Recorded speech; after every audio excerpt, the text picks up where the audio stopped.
All right. Greetings. Welcome to Vegan Intel.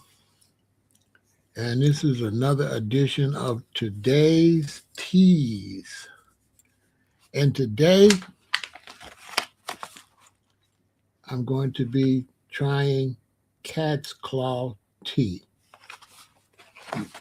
Now, this is a new series I just started doing. And I'm pretty excited because I'm going to be trying all different types of tea I never tried before and giving you information about it. And so it's kind of exciting. It's something different. I have a lot of teas already that I haven't made. So this is helping me, go ahead and open up tea that I got that I didn't make. I kind of do have this bad habit. Well, I'll be on social media and I'll see a tea or something and it says, "Oh, it's got all these great health benefits," and I'll order it and I'll put it in the shelf. And I don't go drink it right away. And by the time I go drink it, I forgot what I ordered it for. What was the I even forgot what the health benefit was. But today I'm drinking this cat's claw. It looks nice, it has a nice look to it. Right? So I'm drinking this cat's claw today.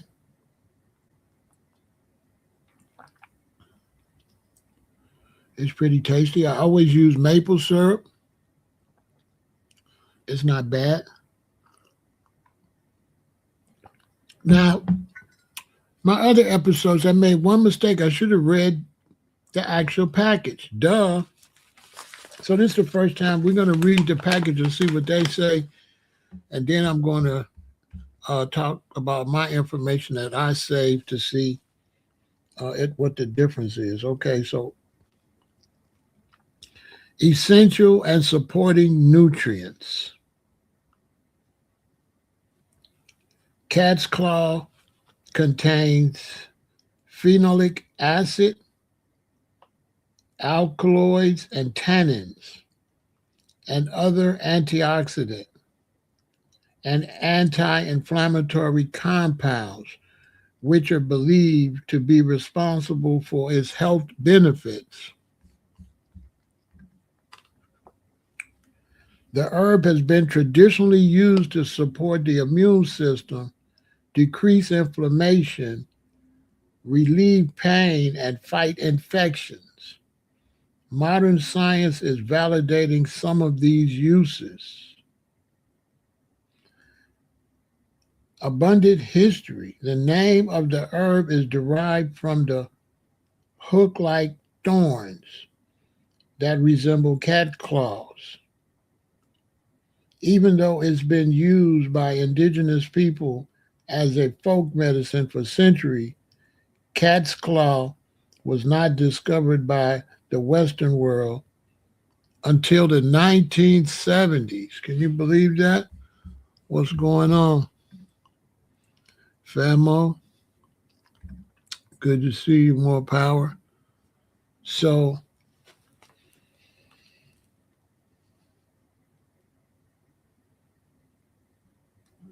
this company right here says our cat's claw is harvested in the wild from the Peruvian rainforest. Its place of origin. The region is abundant in fertile soil and has the perfect climate conditions for cat's claw to thrive.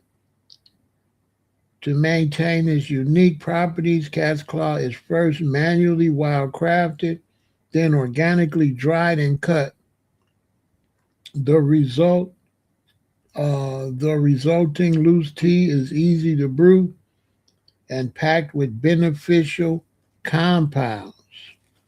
So this is what it looks like.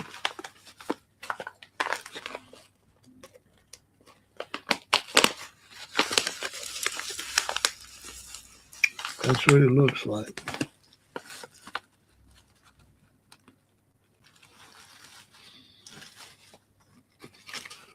All right. Now, I forgot what I bought it for, but if I bought it, the review on it had to be something that really interests me, but I forgot what it is. So next time before I buy a tea, I'm going to write down why I'm ordering it, just in case that particular purpose won't be shown when I actually get the tea. This is what the color is.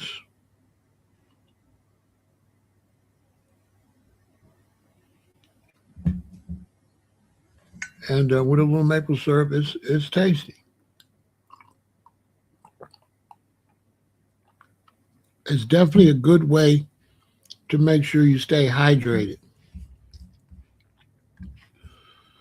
Cat's claw tea derived from the Uncaria tomentoso vine is a traditional herbal remedy packed with oxidol alkaloids, polyphenols, and flavonoids, offering powerful anti inflammatory and antioxidant properties.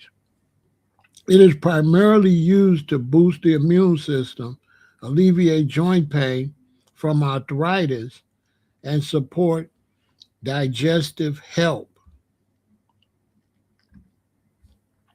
Cat's claw, unadigato, tea is traditionally used to support general wellness, and some limited human studies suggest potential benefits for osteoarthritis and rheumatoid arthritis symptoms and immune symptom support. However, there are no proven medical uses, and more research is needed to confirm its effectiveness for any condition. So these teas, they haven't really studied these teas that much and herbs because, of course, the medical uh, industry doesn't really want to clash and, have these herbs interfere with their business with the pharmaceutical industry. Key health benefits of cat's claw tea.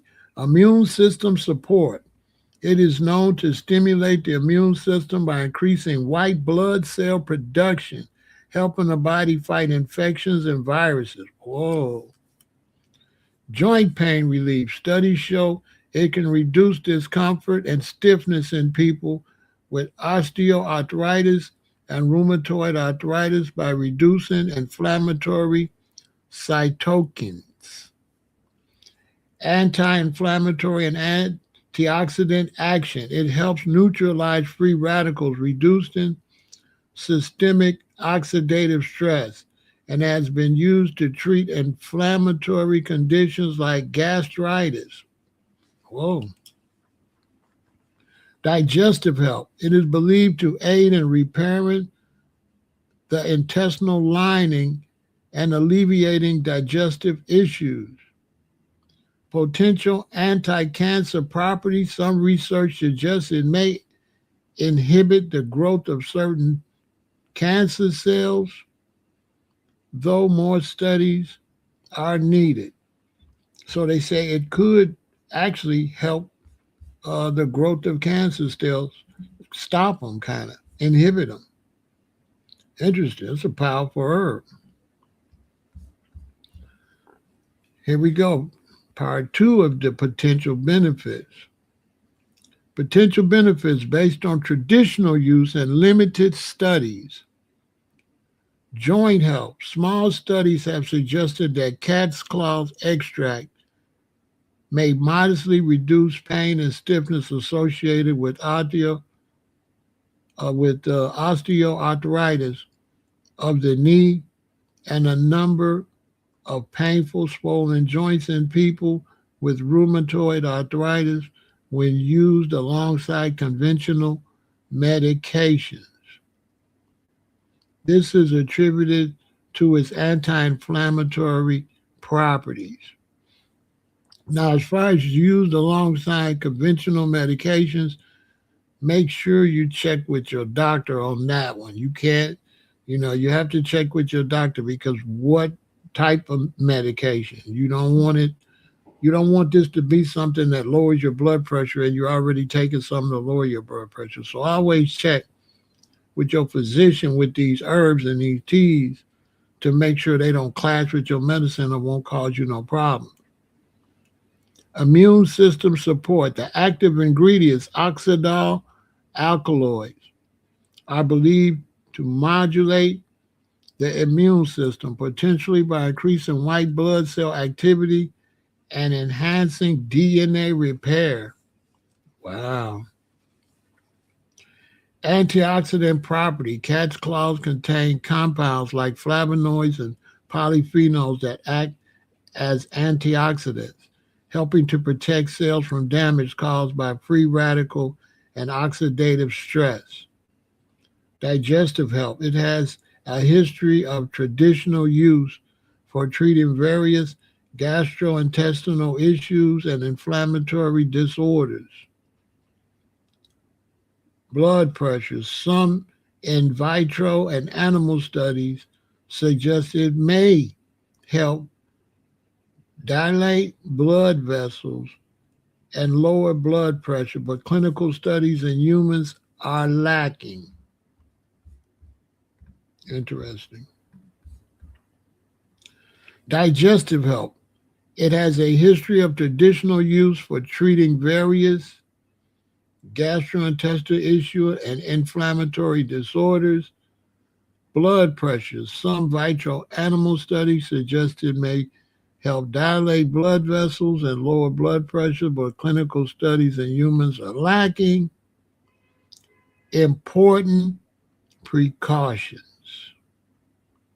It is important to consult a health care provider before using cat's claw tea, as it can have significant side effects and interactions.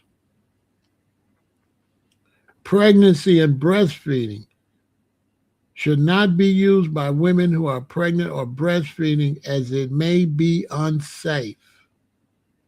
Medication interaction. Cat's claws can interact with numerous medications, including blood thinners, blood pressure medication, immune suppressing drugs, chemotherapy, and some HIV and AIDS medication.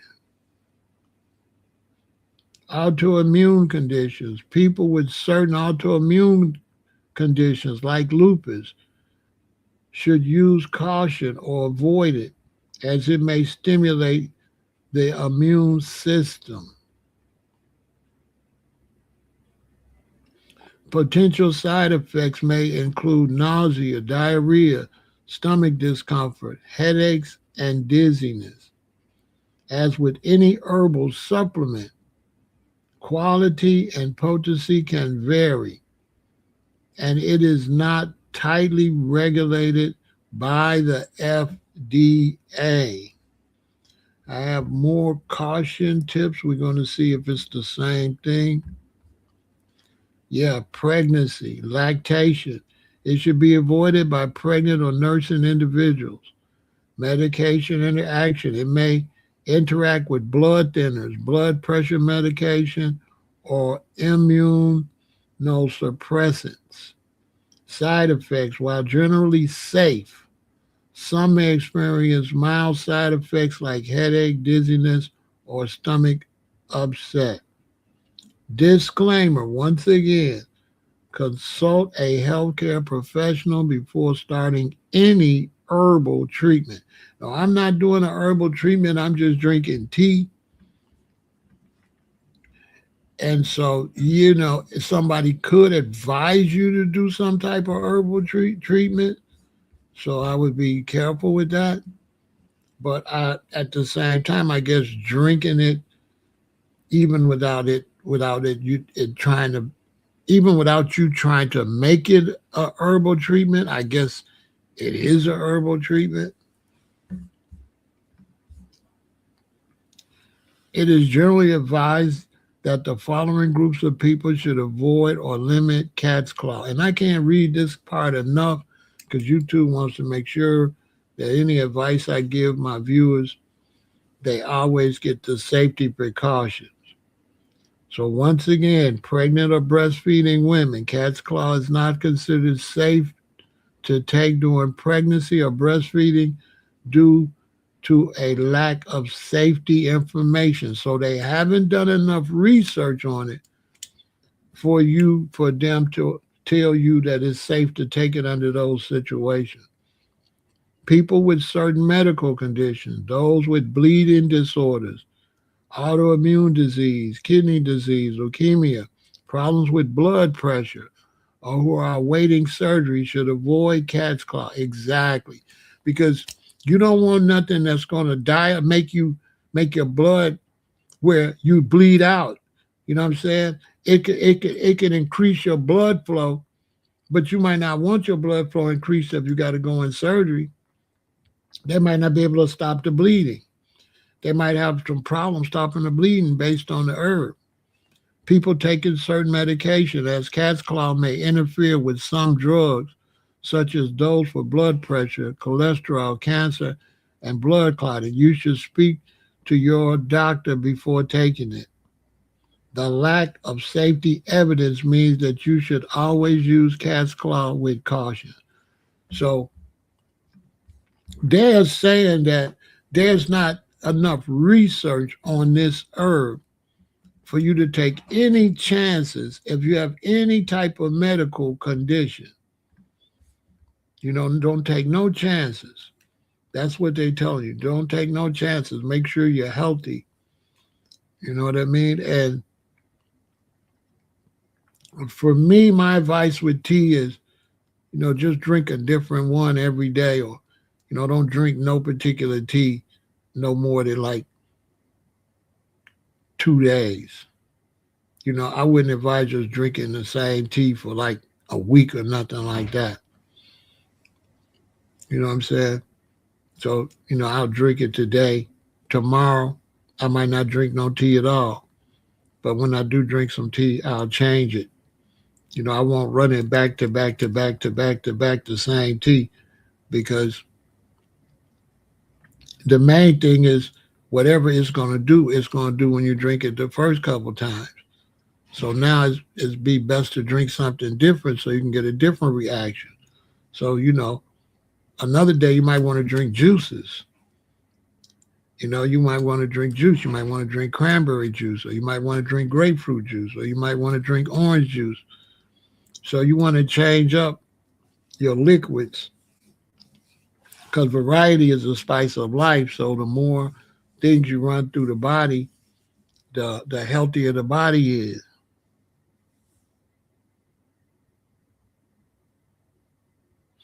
You had cat's claws capsules, and you never took them. Yeah, and they not. I'm not sure when they will ever do more research on them, on the cat's claw. But at the same time, we want to make sure that these herbs on this planet that we know was given to us for medicine, we still want to make sure that we find a way to uh, ingest these herbs so we can get whatever benefit is in the herb, and mostly to use it to drink more water. Sometimes, you need to have something mixed with your water to get you to drink more. So that's the scoop on cat's claw. I'm going to drink this one that I made today, and it tastes pretty good. Seems pretty tasty. I bet without you having serious medical conditions, 1 or 2 cups shouldn't do anything to you. If you don't have any serious medical conditions, or if you're not pregnant or anything like that, 2 cups of tea shouldn't do much to you. If you're not sure, just spread them out so they don't be so close together, and you should be fine. But me typically I don't drink a tea no more than like maybe 2 days, but mostly like one day. And the tea I drink 2 days, I got this Palo tea. And I drink that more than one day because when I make it, it just it's like these wood chips. And when you boil it a couple of times, all the tea don't get out the chips. So I end up having to boil it quite a bit because if I use two chips, I could get a lot of tea out of two chips. Now you can go watch. I did a live. I mean, I did a live on this one. Go check this out. That's a very unique tea that turns kind of blue around the rim. But I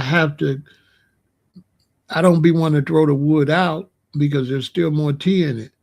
So I kind of keep boiling it until and I have had a big piece that I drank for a whole like 8 days, 8, 9 days. I kept making it and it kept making tea, kept making tea, kept making tea.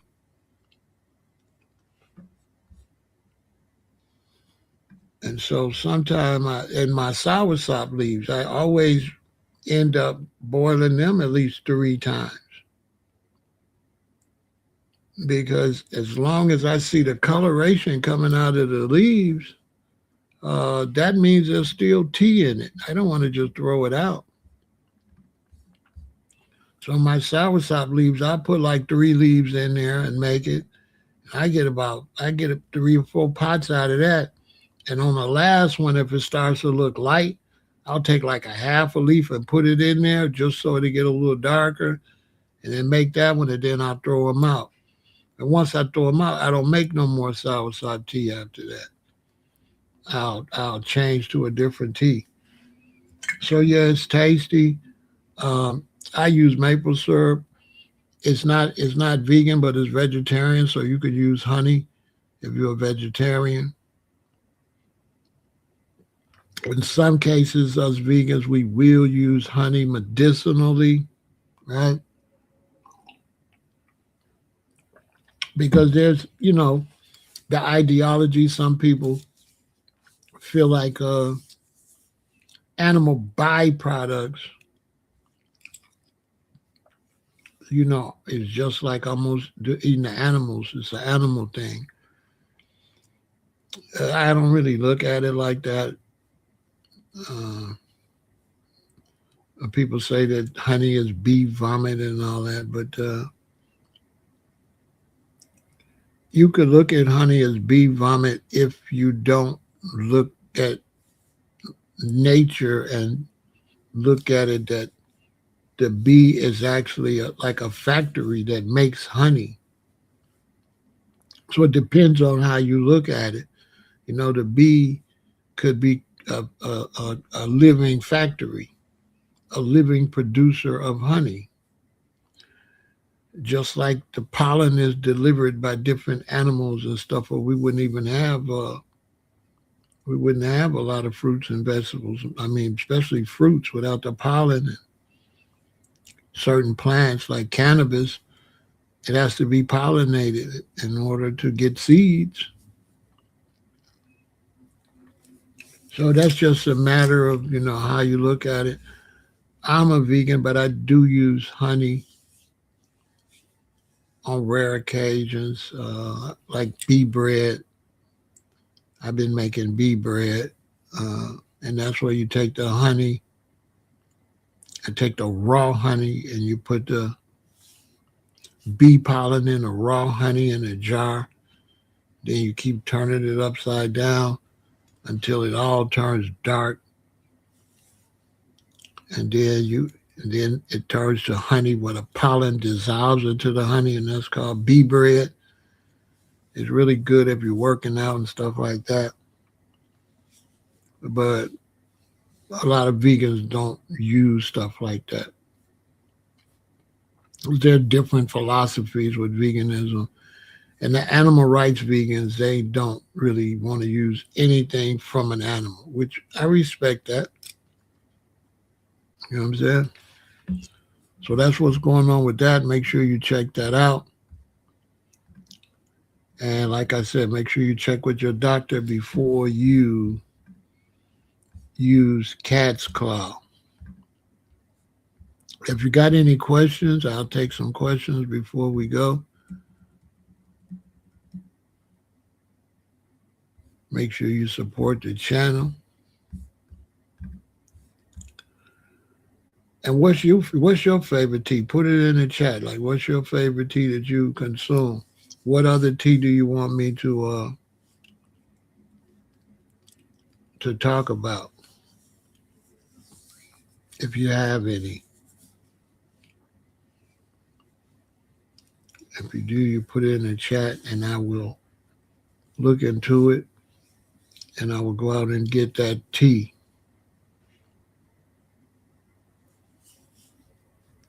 White tea, I'll check that out. Okay. I will check that out. White tea. Let me write it down. I'll check that out.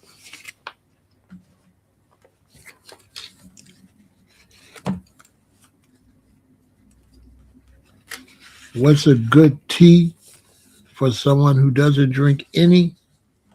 Always a mint, like peppermint, right?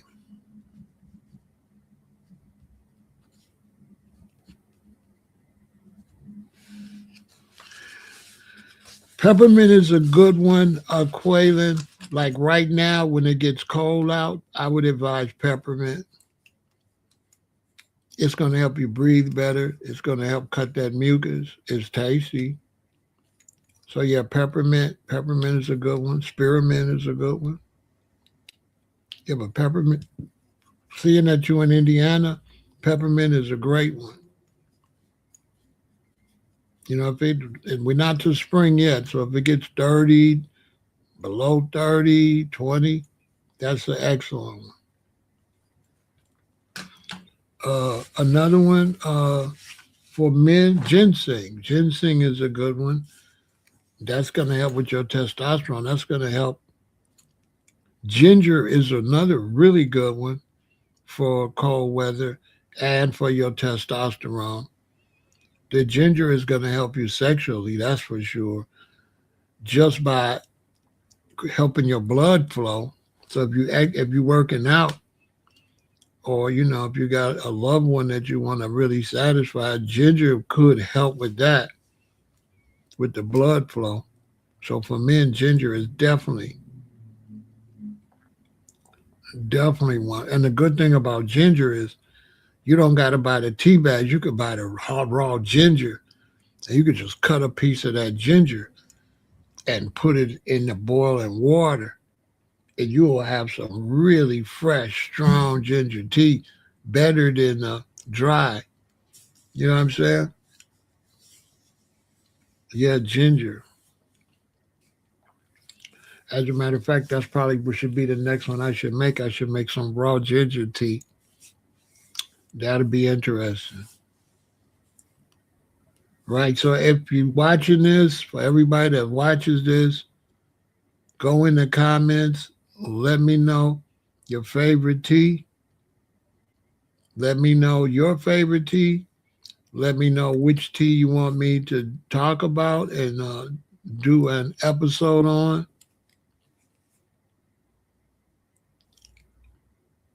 And I will check it out. I will respond to you in the comments, okay?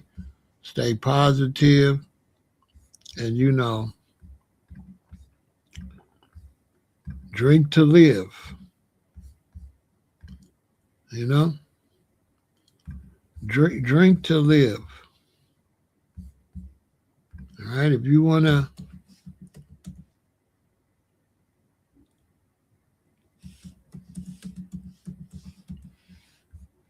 be healthy.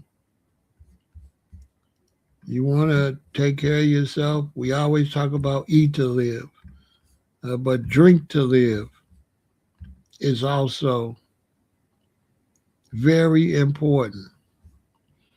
You know, it's just as important as the things you eat. You have the things you eat that are very important, and you also have things that drink that helps with your digestion, your whole situation when it comes to um, health. You know, you have to have hydration. You know, you have to have hydration. You have to uh, flush your kidneys. And things that you like to drink, especially things that add water, are always, always great because they help you take in more water. And more water is always a good thing. Always. So if you can drink more, if you can make things to help you drink, to help you get more moisture, that's always a beautiful thing. Always. That's always going to benefit you. So tea is good, juice is good, but I would say tea would be better as far as hydration, dependent. Coconut water is excellent, you know. Coconut water is another excellent one. But tea is good, and tea is also good if you got children. If you got children, you know, they need to be drinking in the wintertime. They need to be drinking peppermint tea and spearmint tea to help them sleep at night so they could breathe better, help keep their nasal passages open. So it's real important to drink to live. Okay? Drink to live. Victory and go vegan.